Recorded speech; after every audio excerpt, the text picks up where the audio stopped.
Bonsoir à tous et à toutes. Bienvenue à cette rencontre, donc avec trois superbes auteurs que j'aurai la chance de vous présenter dans quelques minutes. Mais d'abord, je tiens à me présenter rapidement moi-même. Donc, je suis Mélissa Véraud. Je suis traductrice littéraire, écrivaine, romancière. Donc, tout ce qui concerne l'écriture, c'est généralement ma tasse de thé. Mais ce soir, j'endosse mon costume d'animatrice, donc pour discuter avec ces trois belles personnes que vous voyez à l'écran. Discussion qui va avoir pour thème prendre la route pour mieux se retrouver. Donc déjà, on voit que ça ouvre toutes sortes de portes. On a hâte de voir où ça pourra nous emmener. Et ça va en tout cas vous permettre de découvrir ou de redécouvrir trois auteurs, trois autrices du Canada francophone. Et d'ailleurs, j'en profite pour mentionner que cette discussion est une présentation du regroupement des éditeurs franco-canadiens. Donc, je remercie nos trois invités d'être présents ce soir. Je vais vous les présenter un à un. Si vous me permettez, je vais commencer par Marité Morin. Donc, Marité est originaire d'Ottawa. Elle est autrice dramatique, romancière, scénariste, traductrice, conteuse, parolière.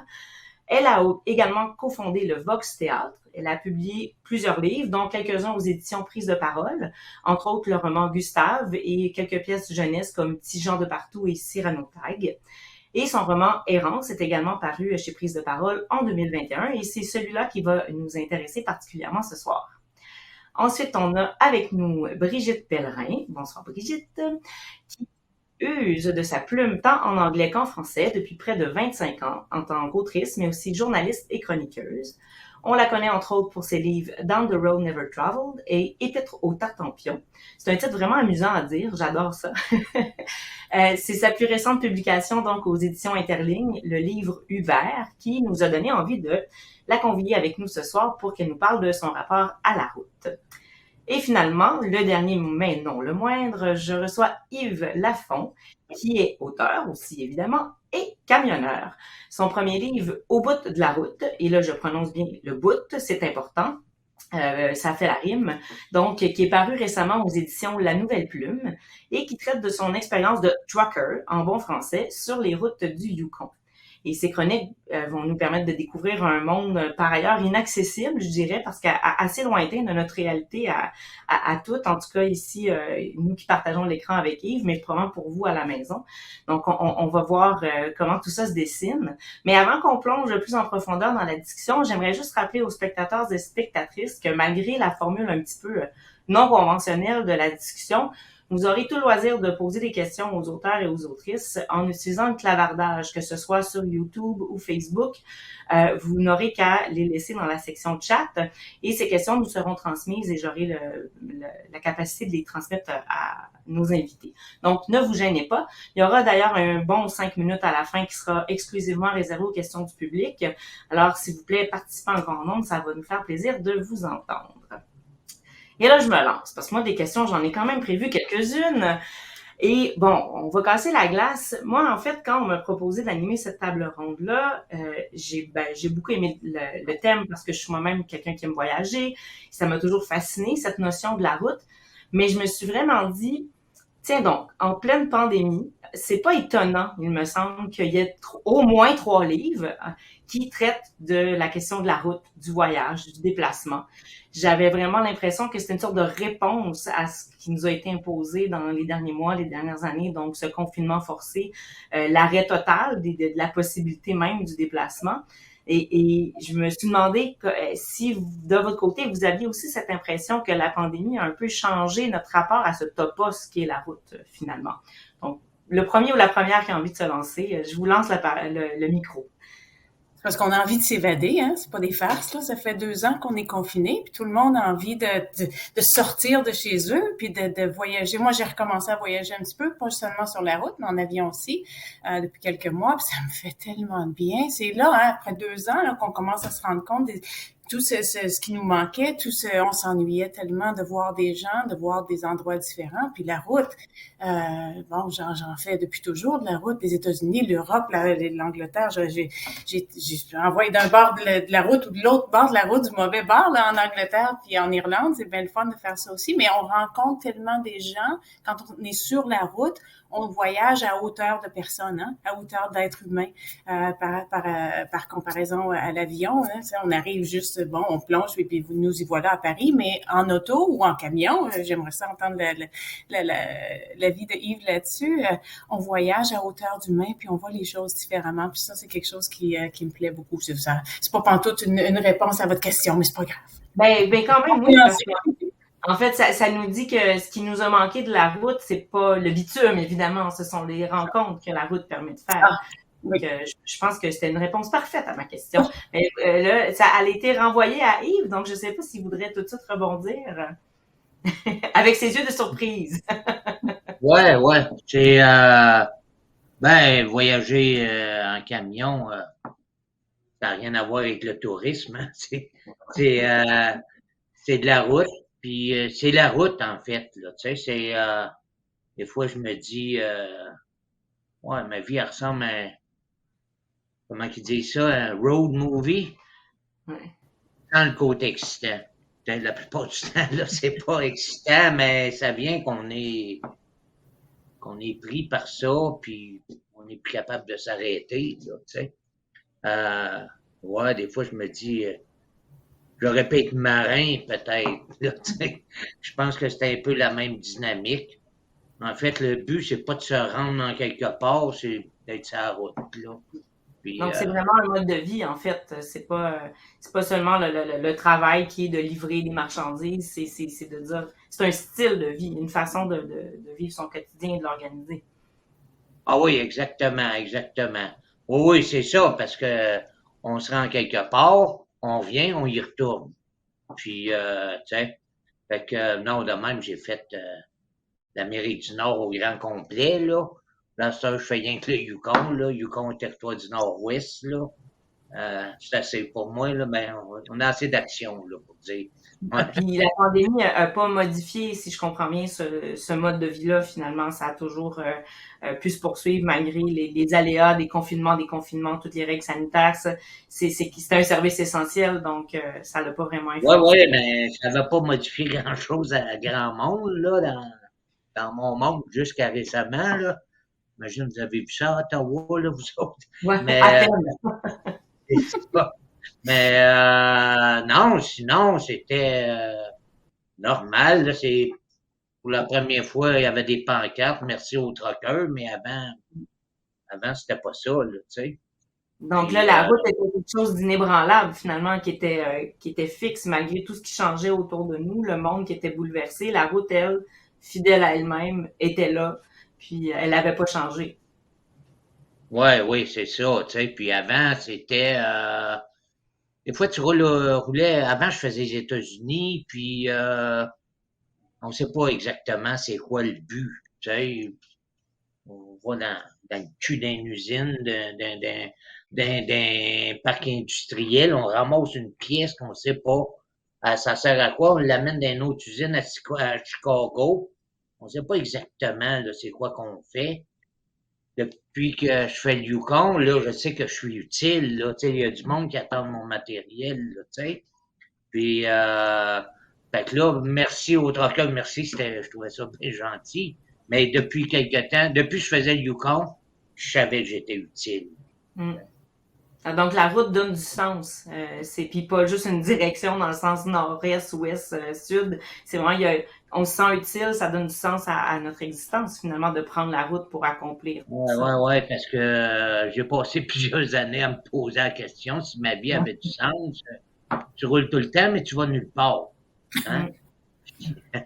On peut Tu tourner te en rends rond nulle longtemps. part. Là, ça a du sens. Ben, ouais, à un moment donné, on la regarde différemment, la route aussi, là, Ouais. un jour, là, tu sais. Hmm. Absolument. Et Marité, toi, la route, tu la regardes comment? Qu'est-ce qu'elle te dit, cette route, pandémie ou pas, là, on peut dériver un peu de ma question initiale. Ouais, ben écoute, moi, je rejoins Yves beaucoup sur le fait que Errance est beaucoup inspiré des tournées que j'ai faites depuis les années 80, dans des conditions qui n'étaient pas toujours évidentes. Mm. J'étais jeune comédienne, j'avais à peine 20 ans, et puis on voulait présenter nos spectacles dans toutes les écoles du Canada si c'était possible. Et donc, on prenait la route des fois dans des conditions, écoute, on n'avait pas beaucoup de sous, puis Je rencontrais, comme Brigitte expliquait, des gens extraordinaires sur mon chemin qui faisaient en sorte que... excusez, c'est parce que mon ordinateur fait quelque chose de drôle en ce moment. Bon, voilà. Euh, c'est ça, c'était de rencontrer des gens qui, des fois, nous aidaient au détour du chemin parce que, bon, à l'époque, on n'avait pas de GPS, on n'avait pas de carte de crédit et on avait des fois des difficultés avec la liquidité de fonds et tout ça. Et puis, jeune comédienne, je me disais que ces expériences-là, un jour, tout ce que j'emmagasinais comme expérience, comme vécu dans ce quotidien intense, parce qu'on jouait 8 à 10 spectacles par semaine avec les distances et tout ça, je me disais que tout ce tout ce vécu que j'emmagasinais, un jour, je pourrais m'en servir comme matière première pour écrire. Et pour revenir au tout début de la question, j'ai commencé à écrire Errance vers 2014, donc bien avant la pandémie. C'est juste qu'il s'est intercalé d'autres projets d'écriture, dont une série de télévision qui a accaparé beaucoup de mon temps. Et je l'ai seulement repris autour de 2018. Alors, il y a eu ce décalage-là, les deux histoires parallèles, parce que ça aussi, ça me fascine beaucoup. Quand on voyage, moi, je suis pas du genre à documenter mon voyage. Je suis plus du genre à faire mon voyage, puis quand je reviens, je le raconte. Je trouve ça plus poétique, plus intéressant, plus extraordinaire comme ça que au jour le jour, envoyer une photo puis dire « Regarde, c'est ça que je fais aujourd'hui ». Je trouve que les réalités parallèles sont très, très extraordinaires, très enrichissantes, de savoir que les gens qu'on aime vivent une autre réalité à côté de la nôtre, pas la même que la nôtre, et qu'on a ce partage-là qu'on pourra avoir au retour. Ça me plaît beaucoup. Tu as nommé les imprévus, puis je pense que le chemin, la route, le voyage, c'est beaucoup associé à cette notion-là, pardon. On ne sait pas ce qui peut survenir à tout moment. Il y a des imprévus évidemment désagréables, comme un flat, comme un nid de poule qu'on va pogner, mais comme un pousseux qui va lever le pouce au moment où on passait, on l'embarque, puis une discussion extraordinaire va en ressortir. Donc la liste serait vraiment longue, mais tout ça, on peut pas le planifier. On se fait un petit plan au départ quand on quitte la maison, mais on ne sait pas où et quand on va arriver finalement. Et est-ce que l'écriture, vous la vivez un peu comme ça aussi? C'est en vous lançant, en ayant un petit plan en tête, mais en vous disant je sais pas où est-ce que ça va aboutir? C'est drôle ce que Marité disait parce que quand je faisais mon livre ouvert, je prenais des notes à chaque jour. Ah oui. Pour être certaine que je me rappelle les gens que je rencontrais, mais j'écrivais pas à partir des notes. Je les gardais comme en réserve, là, juste des fois pour aller vérifier quelque chose. Mais je faisais ce que Marité faisait. Je filtrais mes expériences. Je m'assoyais une couple de jours après, une semaine après, puis là, j'écrivais de mémoire sans consulter les notes. Puis des fois, j'allais, juste voir les notes un petit peu, juste pour vérifier des trucs, des fois, ou pour aller chercher un petit peu d'inspiration. Mais j'essayais de faire un petit peu des deux. Moi, je mettais pas les deux en opposition, là, les deux façons de fonctionner. J'ai fait beaucoup de voyages quand je faisais de la production de films, où je faisais ça à chaque jour sur Instagram, puis Facebook, puis Twitter, puis tout le bazar. Là, j'avais des photos de ici on était ici aujourd'hui, ici et là.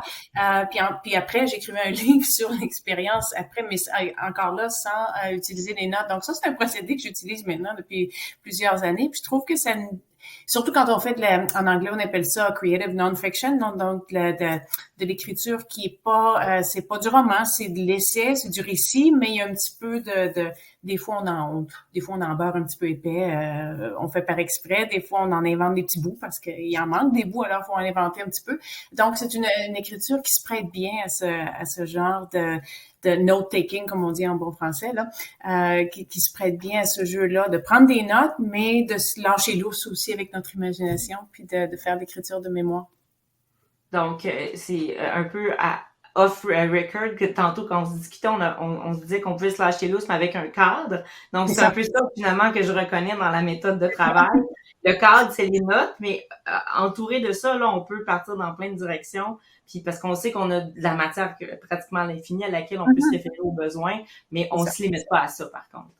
C'est ça. Et donc, jamais, comme moi, par exemple, Errance, c'est le premier volume d'une trilogie. Je suis très enfoncée dans le deuxième volume. Je sais exactement quelle est la fin de mon deuxième volume. Je sais exactement comment la trilogie se termine.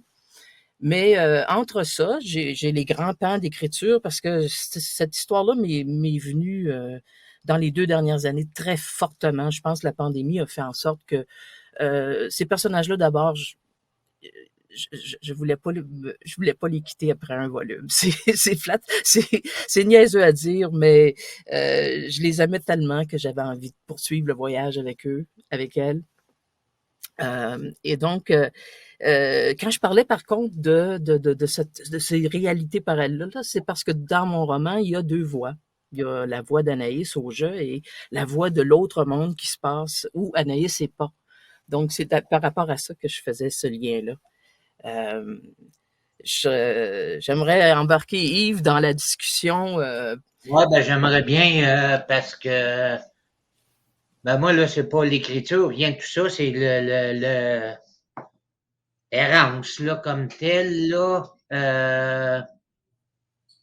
En fait, ça m'a fait réfléchir, puis je suis rendu un peu à ce point-là aussi, là, que bon, être dans le moment présent, là, c'est bien à la mode, mais quand on est sur la route, puis sur la route, puis sur la route, ça peut être n'importe quelle sorte de route, là, ça pourrait être un bateau, mais je pense qu'à un moment donné, on peut en venir à penser, ou c'est facile de se mettre dans une autre dimension, qui n'est pas exactement ce qu'on voit. On mêle 2 dimensions ensemble. Et ça j'ai bien aimé ça d'errance, là. Tu sais, là, je suis en train d'écrire, ben, en fait, je suis en train de corriger, là, quelque chose qui rejoint un peu ça, là.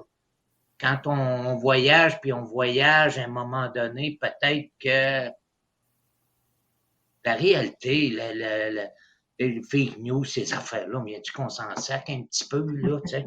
On les fait nous autres mêmes, nos news, là, tu sais, là, puis ouais.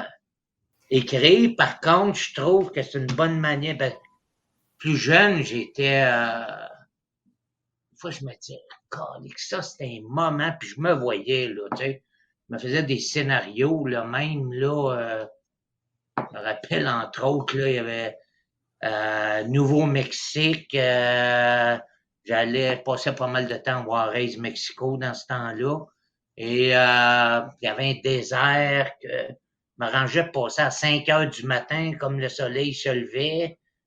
Puis là, j'avais mon scénario de film, c'était une tonne d'AC/DC, mais tu sais, puis fois après fois, puis je me disais, Colin, c'est de valeur que je sois tout seul à vivre ça. Tu sais? Et là, écrire, je me dis, ben ça, je peux le partager, là, tu sais, là. Puis je pense que cette capacité-là que la route a, ben, nous sortir de nous-mêmes puis nous amener dans des univers un peu parallèles, on l'a tous déjà expérimenté parce que Yves t'a dit ça, puis moi j'ai tout de suite revu ces moments où je faisais de la longue route sur la 20, par exemple, entre Québec, Montréal, et que pendant un moment, c'est comme si j'avais disparu. J'étais tellement loin dans mes pensées. Puis là, à un moment donné, t'en reviens, tu dis, hey, mais j'aurais pu faire un accident, là, parce que et par réflexe, je conduisais, je faisais ce qu'il fallait faire, mais j'étais plus là. J'étais complètement ailleurs. Donc, l'ailleurs où la route nous mène, c'est pas juste le point B qu'on s'est donné comme destination, mais c'est aussi un monde intérieur, finalement. Donc, ça, je trouve que c'est vraiment une belle piste de réflexion. Est-ce que vous avez aussi cette impression, Marité et Brigitte? Ah oui, tout à fait. Moi, je veux dire, j'écoutais Yves raconter son anecdote et puis je me revoyais sur la route 11, moi, dans le nord de l'Ontario, parce que il m'arrivait souvent de conduire. J'étais la plus grande conductrice du groupe, là. J'aimais ça conduire, puis très souvent, après les 2 spectacles dans la journée, les gens étaient fatigués, fait que je prenais la route. Ils s'endormaient dans la camionnette. Et puis là, moi, je roulais, puis je voyais un panneau qui indiquait Hearst, je sais pas moi, 250 km. Et puis, je continuais, je roulais. Et tout d'un coup, j'avais l'impression qu'il s'était passé 5 minutes. Je voyais un panneau qui disait Hearst, 189 km. Et là, je fais, wow, c'est pas vrai que j'ai fait 60 km en 5 minutes, là.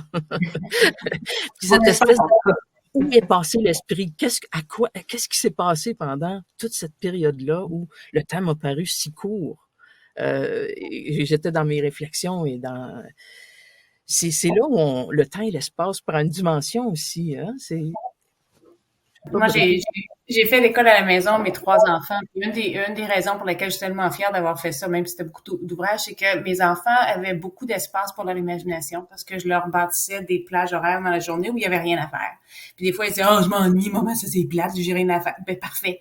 C'est quand on s'ennuie, quand on s'emmerde, quand on n'a rien à faire, puis la 20, là, ou la 401 entre Toronto puis Ottawa, là, hein, c'est emmerdant, ça, c'est long. Je sais pas au Yukon, c'est quoi les routes, là, mais je peux vous dire qu'il y a bien des interstates aux États-Unis. On s'ennuie, hein, c'est plate, c'est tout pareil, puis tout se ressemble. C'est un autre on-route, puis c'est coudonc, tu es rendu à la panier, moi là où je suis encore, tu sais, on le sait, ça a toute l'air de la même affaire. On s'ennuie, notre cerveau s'en va dans des endroits, il va jouer, il va réfléchir. Des fois, on se retrouve, des fois, on apprend des choses sur nous. Quand on s'emmerde, justement, à 300 km de Hearst, puis je l'ai faite la 11 au nord d'Ontario aussi, elle est plate. Et que c'est plate. Mais, et puis, on est là, puis tout d'un coup, ben, moi, j'ai toujours des révélations, hein. Quand je vais en voyage, quelque part, là, si faut que ça soit au moins 1 heure de route, là, puis j'ai toujours quelque chose qui va m'arriver, puis hey, des fois, faut que j'arrête tout le monde, là, que je prenne une sortie, puis j'arrête, que j'ai écrit ça, parce que c'est une révélation sur moi, ou sur ma vie, ou mes enfants, ou un problème que j'avais en écriture, qui juste, bon, la solution m'apparaît tout d'un coup comme ça, là, quand je passe Bankley Hill en direction de Montréal, je dis, hey, pour une fois qu'il arrive quelque chose de fun, quand on est sur la 417, on va l'apprendre, mais c'est le pouvoir de l'ennui pour déclencher quelque chose d'intéressant dans notre, je sais pas si c'est juste notre cerveau ou notre imagination ou comment les deux jouent ensemble dans notre tête, mais ça donne souvent des résultats super intéressants. Moi, j'adore ça, m'ennuyer des fois. Mais Yves, en te lisant, on n'a pas l'impression qu'on s'ennuie tant que ça sur les routes du Yukon parce qu'il y a quand même beaucoup de dangers, surtout quand les conditions météo sont pas super là. Quand on roule sur la Dempster à certaines périodes de l'année avec la neige, le vent et ben, la route elle-même qui monte, qui monte, qui monte, et pour un gros 10 roues, on s'entend, c'est difficile à monter, à escalader. Ouais, puis faut pas la prendre trop rapidement la descente, c'est ça. Exact, c'est dangereux d'un deux côtés. Donc, ce danger-là permanent qui nécessite qu'on reste en alerte finalement, qu'on soit disponible pour réagir, ça va être quand même prenant. Puis j'imagine que c'est pas dans ces moments-là que tu t'enfuis dans ta tête et que tu te mets à écrire tes prochaines histoires, là. Non, ça c'est sûr que j'en ai écrit un passage, je pense, dedans, là. À un certain moment donné, moi, quand j'ai commencé là, j'étais très désolé pour moi-même, là. Tu sais, là, je suis arrivé là, pas en winner, OK? J'ai été un peu surpris même de pogner ce gros job que je savais pas trop, là. Puis, ouais, c'est ça, là, pauvre moi, là, un peu de Charlie Brown, là, tu sais. Et pauvre de moi, puis gna gna, puis j'ai rasé de manquer une curve à un moment donné. En fait, je l'ai un peu manqué, là. Je me suis ramassé un peu de travers, là. Là, je suis tabarnouche. Là, après, je me suis dit, pas une bonne manière de partir, ça, avec la tête pleine de, tu sais. Fait que j'ai dit, premièrement, on va se concentrer sur la route. Tu sais, ça fait que là, j'arrête. Je me suis concentré sur la route, tu sais, puis quand je dis ça, là, c'est pendant des semaines, mettons, ou des jours, du moins. Et ça a comme fuck les autres problèmes, là, tu sais.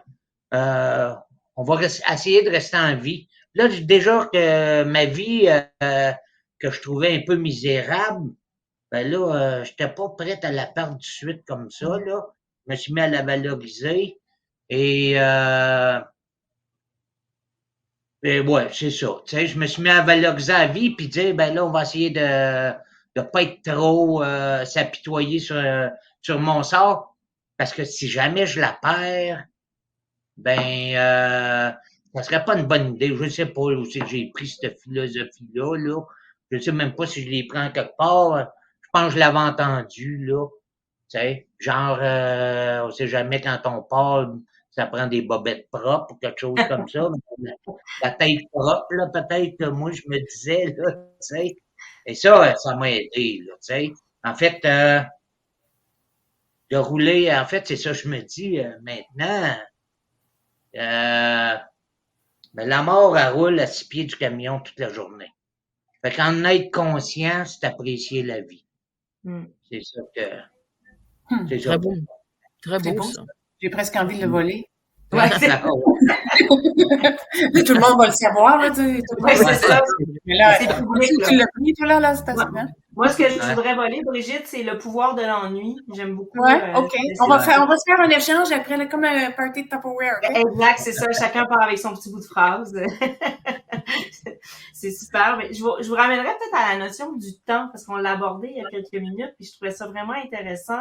Comment la route, oui, c'est de l'espace, ça se déploie dans l'espace, c'est un lieu physique, mais le temps y est profondément rattaché. Puis notre rapport au temps change quand on est sur la route. Et encore une fois, c'est pas obligé d'être la route d'asphalte, ça peut être celle qu'on emprunte par la voie des airs avec les avions. Justement, quand Brigitte, tu disais, quand on prend l'avion, on est comme catapulté à Paris, par exemple, puis tu sais, sans trop qu'on ait compris ce qui s'est passé, on arrive, on est vraiment téléporté d'un endroit à l'autre. Donc, ça change notre rapport au temps parce que l'espèce de 9 heures qu'on a passé en transit, normalement, si on avait fait vraiment le parcours 1 kilomètre à la fois, ça nous aurait pris 3 semaines, tu sais. Donc, ça accélère, ça ralentit le temps. Et je me demande, en fait, parce que j'aimerais ça rattacher ça à votre écriture, comment ça se répercute dans votre façon d'écrire. Donc, d'un côté, ce qui se passe sur la route et la façon dont le temps y est modifié, et de l'autre, comment vous le rapportez ensuite dans l'écriture et comment vous jouez avec toutes ces notions-là. Après ça, vous pouvez mélanger ma question puis la prendre par le bord qui vous tente. Vous êtes libre. Moi, écoute, je laisserai peut-être Brigitte parce que je pense que l'avion, dans le sens où Ouais. tu poses ta question, l'avion nous catapulte plus dans le temps et l'espace parce que puis moi, je suis pas une preneuse d'avion. Je le fais quand j'ai besoin de le faire, mais c'est pas les avions que j'aime pas tant que les aéroports. Je déteste les aéroports, à m'en confesser.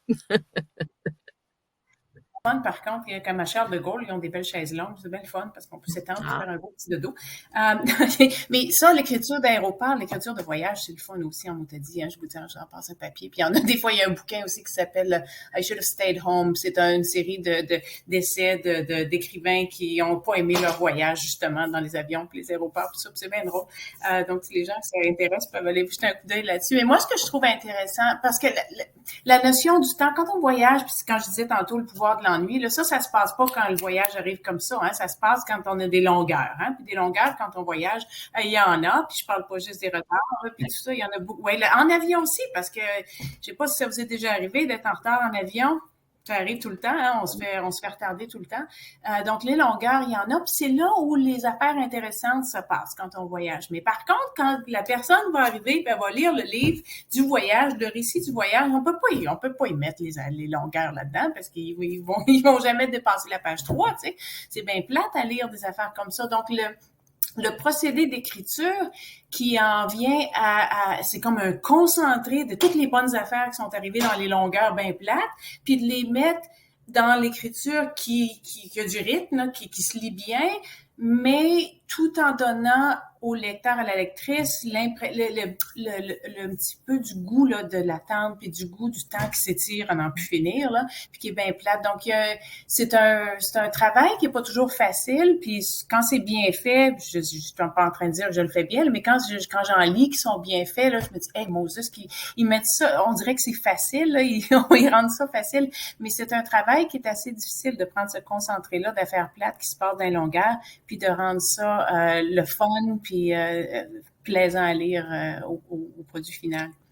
Finalement, l'écrivain, c'est une sorte d'athlète du temps, donc de la réorganisation du temps, qui nous donne l'impression que c'est donc bien facile d'effectuer ce mouvement-là, mais en fait, il y a beaucoup de pratique derrière ça. Hein. Comme les patineurs là, qui font des vrilles, là, des affaires, c'est ça, c'est pas facile. Non, mais donc, la réorganisation du temps, finalement, c'est ça qui se passe dans l'écriture. On prend les petits condensés, puis il faut les joindre bout à bout, un peu comme tu disais tantôt, des fois, on se retrouve obligé d'inventer une transition entre les deux parce qu'elle n'existe pas. Et il faut un peu se projeter dans la tête de l'autre personne qui est en présence ou qu'importe. Donc, c'est ça. Mais sinon, Marité, la relation pour toi entre le temps, la route, l'écriture, ça serait quoi? Moi, comme je dis, les tournées, c'est un mode de vie qui était tellement intense tout le temps, surtout les premières tournées. Pour moi, il n'y a jamais eu d'ennui. Et d'une part, il y a tout le côté aussi de la camaraderie, du fait que on venait de fonder Vox Théâtre, on jouait dans des écoles, on jouait 2 spectacles par jour, donc on faisait 2 déménagements. C'est 2 déménagements, 2 spectacles, parce qu'on installe tout, on fait le spectacle, on embarque tout, on refait ça une autre fois, puis on fait la distance pour recommencer le lendemain. Donc, l'ennui, je peux pas dire que ça m'ennuyait. Puis en fait, j'attendais cette vie-là depuis longtemps. Mon adolescence était trop tranquille. Alors, je pense que je la vis encore un peu dans mon âge adulte, c'est malheureux à dire, mais avec responsabilité, évidemment. Mais mon père est décédé quand j'avais 14 ans. Mes parents étaient un peu 40 ans plus vieux que moi, grosso modo. Et je me suis occupée beaucoup de ma mère parce que le décès de mon père a été très subi et ça a été très dur pour elle. Donc, à 14 ans, ben, j'ai pris soin de ma mère comme une vieille camarade. Et puis, et quand j'ai rencontré le théâtre, ça a été foudroyant. Ça a été un choc qui a complètement transformé ma vie. Et puis, je ne rêvais que de ça, prendre la route, pour me trouver, puisque, au fond, c'est un peu le thème c'est le thème, pas un peu, c'est le thème la route m'a vraiment permis de me trouver, de trouver qui j'étais, ce que j'avais envie de faire, et toutes les personnes que j'ai croisées m'ont fait grandir. Et quand je revenais avec le plaisir de revoir ma mère, que j'ai toujours adoré. Et ce moment, le moment le plus difficile pour moi, ça a été quand ma mère est décédée pendant que j'étais en tournée. Oh, ironie. Alors, mais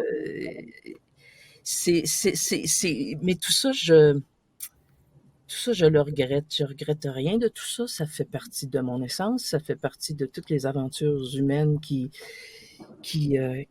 teintent mon écriture. Mais l'ennui, je peux pas dire que le voyage ou la route, je l'associe à l'ennui. À cause de ça. T'as-tu déjà voyagé avec des enfants tout petits? Non, pas beaucoup. Non? Pas beaucoup. Ouais. J'ai eu beaucoup d'enfants par procuration, mais j'ai pas eu d'enfants. Les mots de tête, là, c'est pas facile. Mais je serais curieuse d'entendre. Excusez, ouais. Mais moi, si j'en ai une à voler, c'est ou emprunter, c'est l'ennui m'ennuie pas, ça. Je l'aime bien. En fait, j'avais un fils, moi, comme ça, on voyageait, un moment donné, c'était 1h30 de route, là, la fin de semaine, puis il y en avait 2, puis le plus vieux, lui, c'était son genre, quand est-ce qu'on arrive, qu'est-ce qu'on fait en fin de semaine, fallait tout l'organiser, puis le deuxième, je les entendais me donné parler pendant qu'on roulait, puis le deuxième disait, moi, je m'ennuie jamais, surtout quand il n'y a rien à faire. Quand j'ai rien dans mes mains, ben, je fais quoi avec ma tête? Il y avait 6-7 ans quand il disait ça, puis il disait ça à son frère plus vieux, dans le genre, c'est quoi ton problème, toi? Et, ça, j'avais bien aimé ça aussi. Donc, on voit chacun a sa relation bien personnelle à l'ennui, pour autant qu'il des fois s'étire un petit peu trop. Il y a quelque chose qui m'a marqué dans ce que Marité, tu disais, cette image de la route qui éloigne autant qu'elle rapproche. Ça m'est venu en tête quand tu disais que en tournée, ta mère malheureusement est décédée, donc à ce moment-là, tu as dû te sentir vraiment loin de la maison. Donc, il y a comme ces moments où on pense se rapprocher de quelque chose, donc de soi-même, parce qu'on est parti en quête de soi, de son identité, mais on s'éloigne d'autre chose. Donc, ça va toujours un peu dans les deux directions, finalement. Est-ce que le texte permet ça aussi? C'est-à-dire peut-être d'une part de s'éloigner de sa réalité, de son quotidien, mais de se rapprocher aussi probablement de soi-même, puis de ce qu'on est, de ses valeurs, ses intérêts. Est-ce qu'il y aurait encore une fois un parallèle à faire entre la route et le texte? Oui, ben, écoute, là, tu touches une petite corde sensible parce que effectivement, j'ai pas fait de tournée à 3 ans après le décès de ma mère. Ça a été quelque chose que j'ai dû guérir.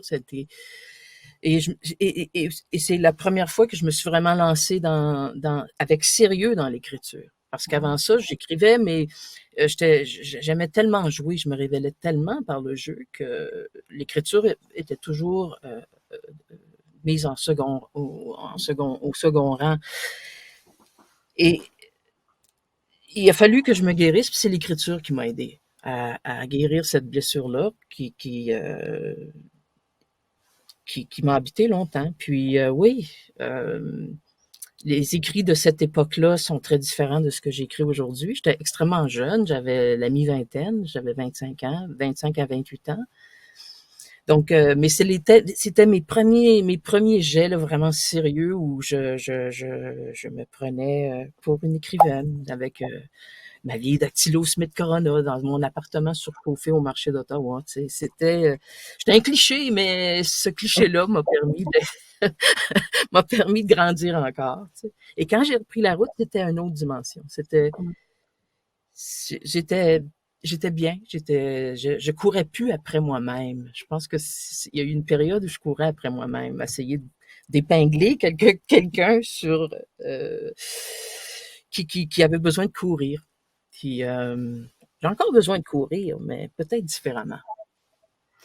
Yves, je te renverrai la question à ton tour, parce qu'à la lecture d'Au bout de la route, on comprend assez rapidement que il y avait une fuite de soi-même, de sa vie, ses problèmes. Tu l'as évoqué tout à l'heure, là, tu te sentais misérable, c'était un moment difficile où tu avais tendance à t'apitoyer et tu fuyais cette vie-là. Mais le paradoxe, c'est qu'effectivement, tu as voulu fuir ça, mais tu t'es retrouvé finalement. Donc, c'est toujours cette fameuse bidirection du voyage. On s'éloigne, mais on se rapproche. Est-ce que c'est un peu comme ça que tu l'as vécu aussi? Ouais, ben, toujours, encore aujourd'hui, ça change pas, c'est toujours c'est un paradoxe, là, ça, des fois, on a nos petits moments de culpabilité, si j'étais bon, je resterais à la maison, puis, c'est pas toujours une fierté, là, ça, mais bon, c'est ma vie. C'est tout ce que je peux dire de ça, là, tu sais.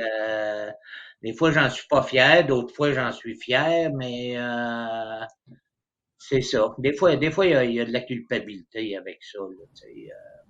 Un peu comme Marité, là, j'imagine qu'il y avait eu de la culpabilité pour ça. Puis, mais ça, de la culpabilité. Et on est tous des judéo-chrétiens ici, là. Fait que, on a appris à grandir avec ça. Je serais pas troqueur, je serais menuisier, puis j'aurais de la culpabilité pour d'autres choses. C'est ça que je me dis pour me consoler. C'est drôle. Oui, vas-y. Quand on parle de se trouver ou de fuir ou de bon sur la route, moi c'est drôle parce que j'ai commencé à rouler que aussitôt j'avais le droit d'aller aux États-Unis toute seule dans mon auto, là, peut-être 18 ans, peut-être 17 ans à l'époque, je me rappelle plus trop. Tu sais, la bonne vieille époque où tout ce qu'on avait à faire, c'était de montrer notre permis de conduire pour traverser la frontière. Ça, c'était le fun en Montaudie. Mais moi, c'était plus un sens, je savais pas où j'étais qui, je savais pas où je m'en allais. Tout le monde me disait, tu veux faire quoi dans la vie? Je ne sais pas.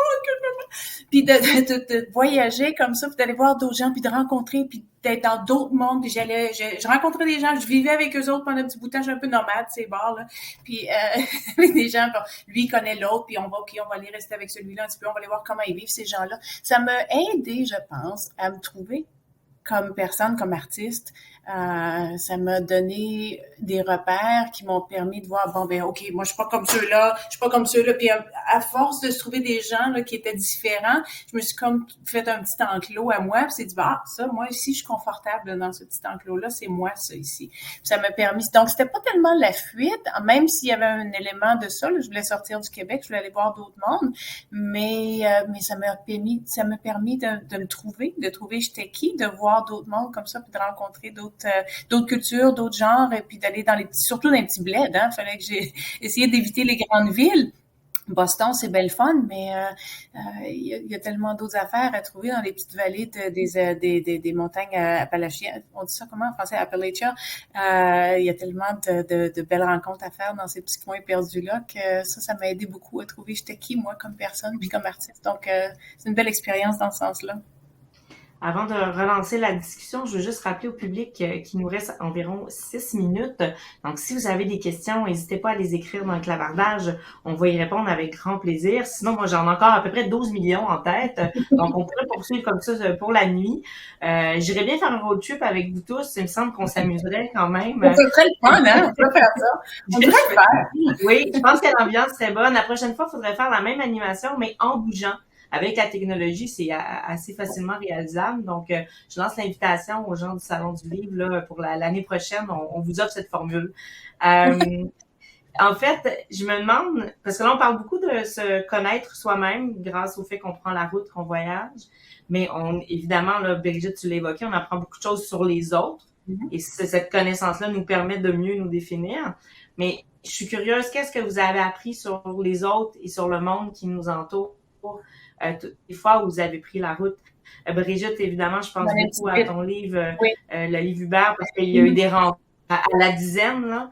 Oui, mais de ma réponse très rapide, puis je peux laisser l'espace aux autres, c'est que la plupart des gens sont dans leur fond intérieur. C'est des gens qui sont bien, tout le monde essaie de bien faire, tout le monde fait de son mieux pour essayer de vivre la meilleure vie possible, puis d'être la meilleure personne pour les gens autour d'eux. Ça, j'ai trouvé ça partout.